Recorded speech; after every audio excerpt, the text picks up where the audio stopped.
Ladies and gentlemen, it's time to be alive. 7 Gates of Hell. Some say on Halloween night, if you go past 7 black gates, you will see the 7 gates of hell.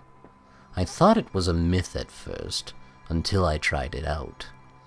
I went past 7 black gates around my neighborhood. Then, when I went to sleep, my dreams were in a furious fire. Then it stopped. There was a man, tall and bulky. His eyes were rather squinted, which shows he's old. His legs and hands were thin, and looked like he could barely support his weight. He spoke with a scratchy and dying tone. He said,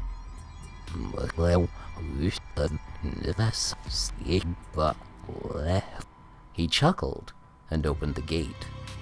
My whole body became numb, moving on its own. I could not fight it. Struggling did not work. I gave up on trying to fight it. Without control, I went past the first gate. I saw fire, showing the corpses that were horribly mutilated, desecrated, and burnt. They were sobbing so loudly that I couldn't hear the crackles of the fire. One came to me, with one eye and bullet holes all over him. He said, "We are the desecrated corpses who did not get a proper burial. We are here to stay till the judgment day."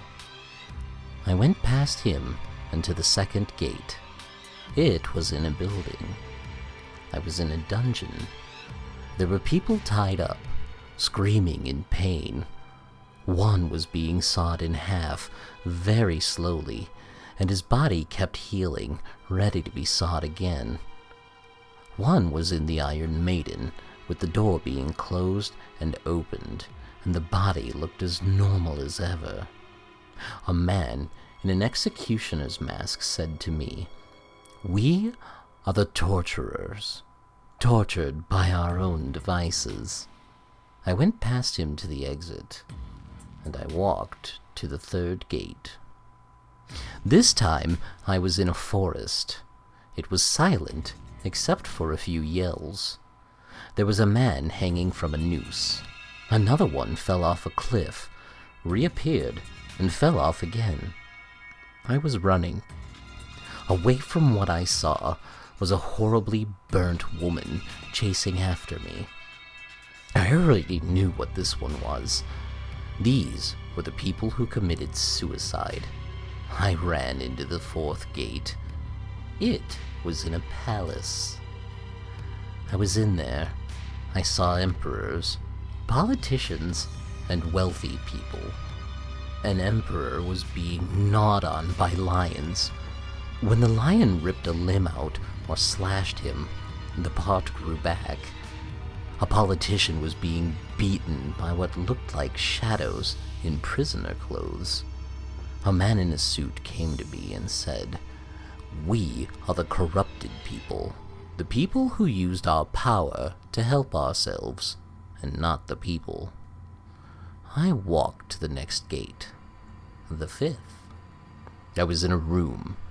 There was a man tied up on a bed, lashed by floating spiky leather whips. A woman was being burnt by a lighter, but her screams and cries were muffled by a cloth that was used as a gag. A rather large man came up to me and said, "We are the rapists and the sex offenders, paying for our crimes on Earth." I ran to the sixth gate. I was in a room again, and I saw a man and woman being stabbed, their wounds healing almost immediately. Another person was being buried alive, and another being hit and jabbed with a floating metal bar. I knew who these people were. They were the people who are murderers, being harmed the way they killed their victims. The exit was the seventh gate, the final one, This nightmare is almost over. It's almost over, I said to myself. I was outside. There was a man wearing a shroud over his head, coated with explosives. He blew up, regenerated, and blew up again. Another was being beaten, stabbed by sharp metal objects, and burnt by torches, lighters, and matches. They were held by people who looked like shadows. One of the shadows came to me and said, "They are the mass murderers, the terrorists, and suicide bombers. I am a shadow of one of his victims, beating him and taking revenge for killing us on Earth." I ran to the exit. When I woke up in the morning, I became horribly scared. The images of what I saw ran through my head. In fact, that was all I was thinking for the whole year. It became Halloween again. I didn't dare go outside at night. I just went to bed. It took me a while to sleep. When I did, I was in front of the first gate of hell. There was a man like me. He was staring at me. He was shocked to see me. My body then became numb. I could not control myself. I said to him in a scratchy, dying tone, "Michael, who's whatever." I chuckled and opened the gate for him. After he went inside, with an expression that looked like he was fighting something and struggling, I looked at myself in a goblet filled with what must have been blood. I saw the gatekeeper. I became the gatekeeper. In fact, I am the gatekeeper.